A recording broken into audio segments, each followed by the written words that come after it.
ஆராதனை ஆராதனை ஆராதனை ஆராதனை துதி ஆராதனை ஆராதனை மாலையிலும் மாலையிலும் ஆராதனை அப்பாவுக்கே மாலையிலும் மாலையிலும் ஆராதனை அப்பாவுக்கே. நாமும் மகிமைப்படுவதாக இந்த புத்தாண்டு நல்வாழ்க்கையிலும் 2015 ஆண்டு நல்வாழ்க்கைகளை கர்த்தராக இயேசு நாமத்தில் இயேசுக்காக ஊழியர்கள் மூலமாக யாவருக்கும் புத்தாண்டு வாழ்த்துக்களை தெரிவித்துக் கொள்கிறோம்.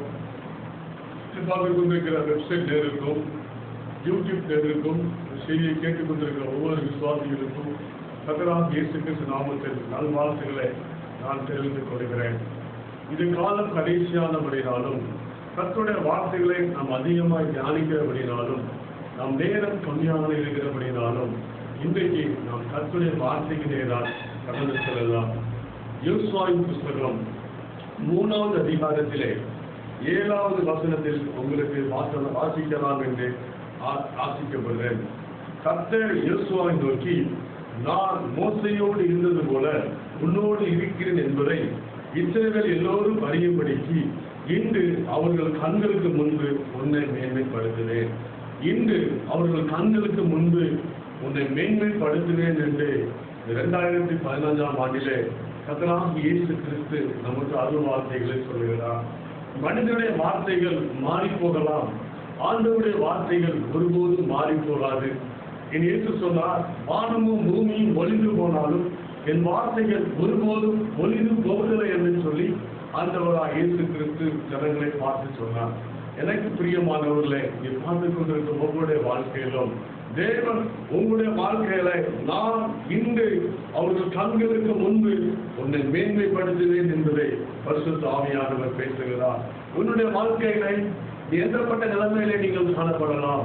ஒருவேளை பிரச்சனைகள் மத்தியிலே உங்கள் வாழ்க்கை காணப்படலாம். அநேக நாட்களா எதிர்பார்த்த காரியங்கள் உடைய வாழ்க்கை வராதபடிக்கு நீங்கள் காத்திருக்கலாம். உங்களுடைய வாழ்க்கையில நடக்க வேண்டிய ஆசீர்வாதங்கள் தடையாதிருக்கும்படி ஏதோ ஒரு காரியங்கள் உங்களுக்கு காட்டப்படலாம். இல்லது உங்களுடைய வாழ்க்கையில ஆஸ்வதிக்கப்பட முடியாதபடி ஏதோ ஒரு தடையான காரியங்கள் காணப்படலாம். ஆனால் கர்த்தராகிய இயேசு கிறிஸ்து சொல்லுகிறார், சகல ஜனங்களுக்கு முன்பும் உங்கள் கண்களுக்கு முன்பாக நான் உன்னை மேன்மைப்படுத்துவேன் என்று பரிசுத்த ஆவியானவராகிய தேவன் இந்த காலங்களில் நம்மோடு பேசிக் கொண்டிருக்கிறார். எனக்கு அருமையானவர்களே, வேத புஸ்தகம் முழுவதும் வாசித்து பாருங்கள். இயேசு கிறிஸ்து சொன்ன வார்த்தையின் ஒரு பகுதியை நாம் வாசிக்க கேட்கிறோம், இன்னும் ஒரு பகுதிகளை வாசிக்க கேட்கலாம். அதாவது வேதம் என்ன சொல்லுகிறது என்றால், கர்த்தருக்கு கீழ்ப்படுவது ஞானத்துக்கு ஆரம்பம். ஒரு மனிதனுடைய வாழ்க்கையிலே மேன்மைக்கு முன்பு தாழ்வு என்று வேதம் சொல்லுகிறது. எனக்கு அருமையானவர்களே, வேதம் சொல்லுகிறது கீழ்ப்படிதல் மிகுந்த முக்கியமான ஒரு காரியம். அதான் மேன்மைக்கு முன்பு தாழ்மையில் சொல்லப்பட்டிருக்கிறது. இன்றைக்கு உன்னுடைய வாழ்க்கையிலே தேவனுக்கு கீழ்ப்படுகின்ற அனுபவம் இருக்கிறதா? இந்த தேவனுடைய வசனத்துக்கு நீ கீழ்ப்படுகிற அனுபவம் இருக்கிறதா என்பதை முதலாவதாக நாம் பார்க்க போகிறோம். வாசிக்கும் போது 1 சாமுவேல் புஸ்தகம் 15வது அதிகாரம் 22வது வசனத்தை உங்களுக்கு நான் வாசிக்கலாம் என்று ஆசைப்படுகிறேன். 1 சாமுவேல் 15வது அதிகாரம் 22வது வசனத்தை வாசிக்கிறேன். அதற்கு சாமுவேல், கர்த்தருடைய சத்தத்திற்கு கீழ்ப்படுவதை பார்க்கிலும் சர்வாங்க தனப்பணியில் பிரியமாக இருக்குமோ, பலிகளை பார்க்கிலும் கீழ்ப்படுகிறோம், ஆட்டு கலாச்சாரங்களை பார்க்கிலும் செவி கொடுத்தலை உத்தமோ. அப்போ ஒரு மனிதனுடைய வாழ்க்கையிலே கீழ்ப்படுதல் வரும்போது அவருடைய வாழ்க்கையை மேன்மை வருகிறது. இன்றைக்கு உன்னுடைய வாழ்க்கையிலே இந்த கீழ்ப்படுதல் வரும்போதானால் உன்னுடைய வாழ்க்கையிலே நீ மேன்மையான நிலைமைக்கு செல்லும் போகிறாய் என்பதற்கு அடையாளமாய் காணப்படுகிறது. வேதத்தை வாசித்து பார்க்கும் போது சாமுவேல் என்னும் ஒரு தீர்க்கதரிசி இருக்கிறார். சாமுவேல் தீர்க்கதரிசனத்திலே பரிசுத்த ஆவியானவர் பேசிக் கொண்டிருக்கிறார். அப்போது சாமுவேலுடைய அதிகாரத்திலே நீங்கள் 2வது அதிகாரம் 19வது வசனத்தை 1 சாமுவேல் 2வது அதிகாரம் 19வது வசனத்தை நீங்கள் வாசித்து பார்ப்பீர்கள். அதை வாசிக்கிற கேட்கலாம். 1 சாமுவேல் 2வது அதிகாரம் 19-20 வசனங்களை வாசிக்கிறேன். அவனுடைய தாய் வருஷந்தோறும் செலுத்தும் பலியை செலுத்துவதற்கு அவன் புருஷனோடு வருவதெல்லாம் அவனுக்கு ஒரு சின்ன சட்டையை தைத்து கொண்டு வருவார். ஏலியும் எல்கானாவையும் அவன் மனைவியை ஆசீர்வதித்து, இந்த ஸ்திரீ கர்த்தருக்கென்று ஒப்பு கொடுத்ததற்கு பதிலாக கர்த்தர் உனக்கு அவராலே சந்தானம் கிடைக்கிறவாய் என்றான். அவர்கள் தங்கள் ஸ்தானத்திற்கு திரும்பி போயிட்டார்கள். அப்படியே கர்த்தர் அன்னாரை கடாட்சியம் பண்ணார்.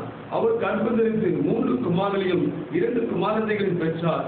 சாமுவேல் என்ற பிள்ளையாளன் கர்த்தருடைய சந்நிதியிலே வளர்ந்திருந்தான். இந்த சாமுவேல் கர்த்தருடைய சந்நிதியிலே வளர்ந்து கொண்டிருக்கிறான். இந்த சாமுவேலுடைய தாயாராகிய அன்னார் கர்த்தருக்கு கீழ்ப்படிந்த காரியங்களை குறித்து உங்களிடத்திலே பேசினேன். எனக்கு அருமையானவர்களே, இவர் கர்த்தருக்கென்று கீழ்ப்படிந்து எனக்கு ஒரு ஆண்மகனை கொடுத்தால் நான் கர்த்தருக்கென்று ஒப்பு கொடுக்கிறேன் என்று சொல்லி இந்த மக்கள் கீழ்ப்படிந்தபடினா அவருடைய வாழ்க்கையிலே கர்த்தர் செய்த காரியம், அவருக்கு 5 பிள்ளைகளை கர்த்தர் கொடுத்தார்.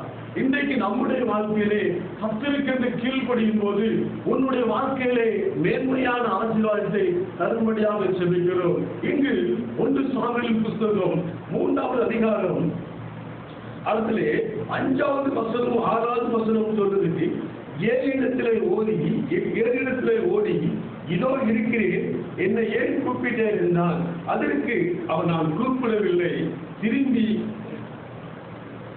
போய் படுத்துக்கொள் என்றான். உடனே அவன் போய் படுத்துக் கொண்டான். இங்கு சாமுவேல் என்று பிள்ளையானவனை கர்த்தர் கூப்பிடுகிறார். சாமுவேலே சாமுவேலே என்று கூப்பிடுகிறார். ஆனால் அவன் சிறு வயதுதான் இருக்கிறபடினால் அவன் 7 இடத்தில், ஐயா நீர் என்னை கூப்பிட்டீரா என்று கேட்கிற நிலையை பார்க்கிறோம். அதே அதிகாரத்திலே 9வது வசனம் சொல்கிறது, சாமுவேல் நோக்கி, நீ போய் படுத்துக்கொள், உன்னை கூப்பிட்டால் கர்த்தாவே நீர் சொல்லும், அடியேன் கேட்கிறேன் என்று சொல் என்று சாதனத்திலே படுத்துக் கொண்டான்.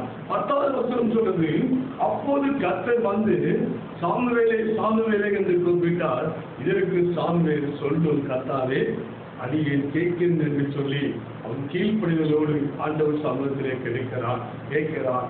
இந்த நிலைமையிலே வாசித்து பார்க்கும்போது 13வது வசனம் சொல்கிறது, அவன் குமாரன் தங்கத்தின் மேல் சாபத்தை வரைக்கிறதும் பாருங்க. 14 வாசிக்கிறேன், இதில் அது நிமித்தம் ஏலியின் குடும்பத்தார் செய்த அக்கிரமம் ஒருபோதும் பலியினாலும் காணிக்கையினாலும் நிவர்த்தி ஆகவில்லை என்று ஏலியின் குடும்பத்தாரை குறித்து ஆணையிட்டிருக்கிறான் என்றார்கள். எனக்கு அருமையானவர்களே, இங்கு வாசித்த காரியங்களுடைய பொருள் என்ன என்று பார்த்தீங்கன்னா, சாமுவேல் அவருடைய ஏலியின் பிள்ளைகள் செய்த தவறுகளை அவன் சாமுவேலுக்கு கர்த்தர் வெளிப்படுத்தினார்.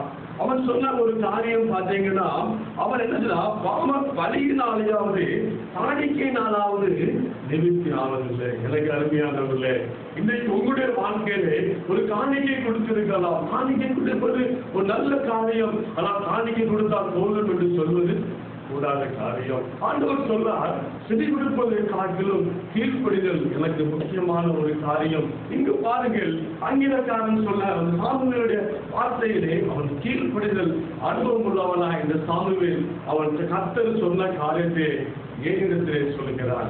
எனக்கு அருமையார்களே, ஒரு மன்னன் நேர்மதி அடைவதற்கு முன்பு கீழ்ப்படியவராய் காணப்பட வேண்டும். இந்த கீழ்ப்படிதல் அனுபவம் நம்முடைய வாழ்க்கையிலே காணப்படும் போது நம்முடைய வாழ்க்கையிலே தேவன் மிகப்பெரிய ஆசீர்வாதத்தை கொண்டு வருகிறார். இதே அவனுடைய வாழ்க்கையிலே இன்றைக்கு கீழ்ப்படிதல் எப்படி இருக்கிறது? என்னாகமத்தின் புத்தகம் 20வது அதிகாரம் 24வது வசனத்தை வாசிக்கலாம். என்னாகமத்தின் புத்தகம் 20வது அதிகாரம் 24வது அதிகாரம். ஆரோனும் அவன் ஜனத்தாரோடு சேர்க்கப்பட்டான். மோவாபின் தண்ணீரையும் காரியத்திலே நீங்கள் கீழ்ப்படியாமல் போனபடியினால் நான் இஸ்ரவேலுக்கு கொடுத்த தேசத்திலே பிரவேசிப்பதில்லை. இங்கு ஒரு கீழ்ப்படியாதனாலே தேவன் கொடுக்கிற ஆசீர்வாதங்களை அந்த ஜனங்கள் பெற்றுக்கொள்ள முடியாதபடிக்கு ஒரு கலையாய் காணப்படுகிறது. இன்றைக்கு உன்னுடைய வாழ்க்கையிலே ஏதோ ஒரு ஆசீர்வாதம், ஏதோ ஒரு நன்மையான காரியம் ஒரு வாழ்க்கையில தடைபடுமானால் இன்றைக்கு ஆண்டவர் சமூகத்திலே கர்த்தாவே நீ சொல்லும், அடியேன் கேட்கிறேன், நான் உங்களுடைய வசனத்திற்கு கீழ்ப்படுகிறேன், வார்த்தைக்கு கீழ்ப்படுகிறேன் என்று சொல்லி உங்களுடைய வாழ்க்கையில கீழ்ப்படுதலோட அனுபவத்தை பார்ப்பீர்களானால் கற்கலாம். டாக்டர் ஆபிரகாமை குறித்து பார்க்கலாம். ஆதியாகமத்தின் புத்தகம் 26வது அதிகாரம் 4வது வசனத்தை உங்களுக்காக நான் வாசிக்கிறேன். ஆதியாகமத்தின் புத்தகம் 26வது அதிகாரம் 4வது வசனம். ஆபிரகாம் என் சொல்லுக்கும் என் கீழ்ப்படிந்து என் விதிகளையும் என் கற்பனைகளையும் என் நியமங்களையும் என் பிரமாணங்களையும் கைகொண்டபடியினார். எனக்கு அருமையானவர்களே, ஆபிரகாம் கொடுக்கப்பட்ட 4 வார்த்தைகளிலே அவன் கீழ்ப்படிதல் உள்ளவனாய் காணப்பட்டான். இன்றைக்கு நாம் தேவனுடைய வசனத்திற்கும் தேவனுடைய வார்த்தைக்கும் நாம் கீழ்ப்படிதலாய் காணப்படும் போது தேவன் நம்முடைய வாழ்க்கையிலே பெரிய காரியங்களை செய்வதற்கு தேவன் நல்லவராக இருக்கிறார். இன்னும் கீழ்ப்படிதலை குறித்து இன்னும் ஒரு வசனத்தை வாசிக்கலாம். அப்போஸ்தலர் நடவடிக்கைகள் புத்தகம் 5வது அதிகாரம் 29வது வசனத்தை வாசிக்கிறோம். அதற்கு பேதுரு மற்ற அப்போஸ்தலரும் மனுஷருக்கு கீழ்ப்படிதலை பார்க்கிறோம், தேவனுக்கு கீழ்ப்படிவது அவசியமாக இருக்கிறது சொன்னார். மனுஷனுக்கு கீழ்ப்படிதலை பார்க்கிறோம், தேவனுக்கு கீழ்ப்படுகிறது அவசியமாக இருக்கிறது. நீ முதலாவதாக நீ தேவனுக்கு கீழ்ப்படியானால் எல்லா மனுஷருக்கும் அது கீழ்ப்படுதலே காணப்படுகிறது. இன்றைக்கு ஆண்டவர் சொல்லுகிற காரியம், ஒரு மேன்மையான காரியங்களுக்கு முன்பாக உன்னுடைய வாழ்க்கையிலே ஒரு கீழ்ப்படிதல் முக்கியமாய் காணப்படுகிறது. இந்த பாருங்க, இது யோசுவாவின் புத்தகத்திலே மறுபடியும் நாம் யோசுவாவின் புத்தகத்தில் திரும்புவோம். யோசுவாவின் புத்தகம் 1வது அதிகாரத்திலே 1வது அதிகாரத்தில் 7வது வசனம் 8வது வசனத்தை வாசிக்கிறேன். என் தாசனாகிய மோசே உனக்கு செய்த நியாயப்பிரமாணத்தில் எல்லாம் கவனமாக இருக்கும்படி பலங்கொண்டு திட்டமானதாயிரு. நீ போகும் இடமெல்லாம் புத்தியமாய் நடந்து கொள்ளும்படிக்கு அதை விட்டு விலகாதிருப்பதாக. இந்த நியாயப்பிரமாண புஸ்தகம் உன் வாயை விட்டு பிரியாதிருக்கிறதாக இதை செய்யும்படி கவனமாயிரு. இரவும் பகலும் இதை தியானித்துக் கொண்டிரு. அப்போது உன் வழியை வாய்க்கப் கொள்வாய், உனக்கு புத்திமானாய் நடந்து கொள்வாய். அல்லேலூயா. உன்னுடைய வாழ்க்கையிலே இந்த ஆண்டவர் சொன்ன வார்த்தையின்படி, ஆண்டவர் சொன்ன நியாயப்பிரமாணத்தின்படி உன்னுடைய வாழ்க்கையிலே நீ கீழ்ப்படுவையானால், அப்படியே குறித்து நீங்கள் தியானித்துக் கொண்டிருப்பையானால் ஆண்டவருடைய வார்த்தை உன்னுடைய வாழ்க்கையிலே தரும். சங்கீதத்தின் புத்தகம் 119வது சங்கீதம் 99வது வசனத்தை நான் உங்களுக்கு வாசிக்கலாம் என்று ஆசைக்கப்படுகிறேன். சங்கீதம் 119 99 வாசிக்கிறேன். உங்களுடைய சாட்சிகள் எனக்கு தியானமாய் இருக்கிறபடினால் என்னை போதித்த எல்லோரிலும் நான் மிகுந்த அறிவுள்ளவனாய் காணப்படுகிறேன். அவர் சொன்ன காரியம், அவர் சாட்சிகளை தியானித்தபடியினால். இதே சங்கீதக்காரன் 1வது அதிகாரத்திலே 1வது வசனம் சொல்கிறது, துன்மார்க்குடைய பாதையில் நடவாமலும் பாதையினுடைய வழியில் இல்லாமலும் பரியாசக்கார உட்காரத்திலும் உட்காராமலும் கர்த்தருடைய வேதத்தில் பிரியமாயிருந்து இரவும் பகலும் அவர் வேதத்தில் பிரியமாயிருக்கிற மனுஷன் பாக்கியவான். அல்லேலூயா. இன்னைக்கு உன்னுடைய வாழ்க்கையிலே முதலாவதாக நாம் பார்த்தோம் கர்த்தருக்கு கீழ்ப்படுகிற காரியம். இரண்டாவது நாம் பார்க்கிறோம் கர்த்தரை தியானிக்கிற அனுபவம் உன்னுடைய வாழ்க்கையில இருக்கிறதா? இன்றைக்கு தியானிக்கிற அனுபவம் இருக்கிறதா? ஏதோ பைபிளை படிச்சோம், ஏதோ போனோம் என்று இல்லாதபடிக்கு நம் டெய்லி தியானிக்கிற அனுபவம் காணப்படுகிறதா? இந்த தியானிக்கிற அனுபவம் உன்னுடைய வாழ்க்கையிலே காணப்படும் போது, தியானிக்கிற அனுபவம் உன் வாழ்க்கையிலே வரும்போது ஆண்டவர் உன்னை நீதிமானாய் மாற்றுவார். ஆண்டவர் உன்னை உயர்த்துவதற்கு வல்லமை உடையவராய் இருக்கிறார். ஆண்டவர் உன் வழிகளை வாய்க்க முடிகிறவராய் இருக்கிறார். இந்த யோசுவாவுடைய வாழ்க்கையிலே கர்த்தர் அமிதமாய் தான் சொன்னார். யோசுவாவை பார்த்து ஆண்டவர் சொன்னார், மகனே என் வார்த்தைகளுக்கு கீழ்ப்படி இந்த வார்த்தையை தியானித்துக் கொண்டு உன் வழிகளை வாய்க்க போடுவார், நீ ஆசீர்வாதமாய் இருப்பாய் என்று சொன்னார். இந்த தியானிக்கிற அனுபவம் ஒவ்வொரு பிள்ளைகளுடைய வாழ்க்கையிலே காணப்படும் போது ஆண்டவர் இந்த தியானிக்கிற அனுபவத்தை ஆசிரிக்கிறோம். ஆண்டவர் சொல்லுகிறார், இந்த தியானிக்கிற அனுபவம் உன்னுடைய வாழ்க்கையிலே வரும்போது நீதிமொழியின் புஸ்தகம் 2வது அதிகாரம் 10வது வசனத்திலிருந்து, நீதிமொழியின் புஸ்தகம் 2வது அதிகாரம் 10வது வசனத்தை வாசிக்கிறேன். ஞானம் உன் இதயத்தில் பிரவேசித்து அறிவு உன் ஆத்மாவுக்கு இன்பமாயிருக்கும். அல்லேலூயா. இன்றைக்கு உன்னுடைய வாழ்க்கையிலே இந்த ஞானம் குறைவா இருக்குமானால் உன்னுடைய வாழ்க்கையிலே அறிவு கம்மியா இருக்கும். அப்போ ஞானம் உன் இதயத்தில் பிரவேசித்து அறிவு உன் ஆத்மாவுக்கு இன்பமாக இருக்கும். அதாவது யோவானிலே வாசித்து பார்க்கிறோம், உன் ஆத்மா வாழ்வது போல நீ எல்லாவற்றிலும் வாழ்ந்து சுகமாயிருக்கும்படி வேண்டிக் கொள்கிறேன் என்று பக்தன் சொல்லுகிறார். இன்றைக்கு உங்களுடைய வாழ்க்கையிலே தியானிக்கிற அனுபவம் எப்படி இருக்கிறது? தியானிக்கிற அனுபவம் எப்படி இருக்கிறது? நீங்கள் தெரியல தியானிக்கிற அனுபவத்தோடு காணப்படுகிறீர்களா, இல்லது வாரத்துக்கு ஒரு முறை அனுபவத்தை காணப்படுகிறீர்களா?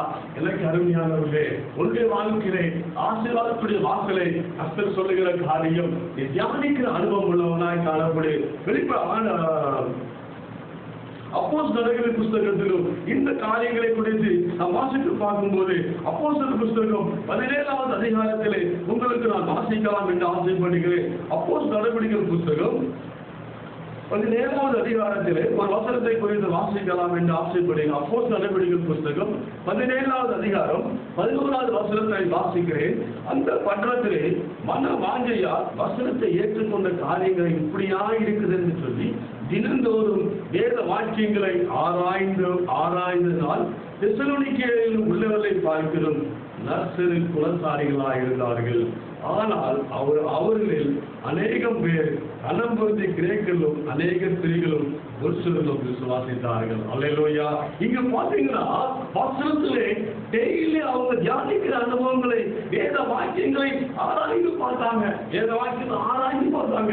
வேதம் என்ன சொல்லுது, இந்த வார்த்தை என்ன சொல்லுது, இந்த வார்த்தையின்படி உன் வாழ்க்கையை கீழ்ப்படுவாயானா, இந்த வார்த்தையின்படி உன் வாழ்க்கையிலே நடக்க ஆரம்பிப்பாயானா, உன் வாழ்க்கையிலே நல்ல வழிகளை தெரிந்து கொள்வாய். உன் வழிகளை நீ புத்திமானாய் நடந்து கொள்வாய். இந்த தியானிக்கிற அனுபவம் உன்னுடைய வாழ்க்கையில இன்றைக்கு எப்படி இருக்கிறது? 2015ஆம் ஆண்டிலே எதிர்காலத்தோடு கவலையோடு இருக்கலாம். பழைய நாட்களிலே ஒரு வாழ்க்கையிலே பலவிதமான நீ தோல்விகளோடு காணப்படலாம். ஏதோ ஒரு பிரச்சனை, ஏதோ ஒரு போராட்டம், ஏதோ ஒரு கவலை, ஏதோ ஒரு கண்ணீர் என்பதை குறித்த காரியங்களை குறித்து நீங்கள் சிந்தித்துக் கொண்டிருக்கிறவர்களாய்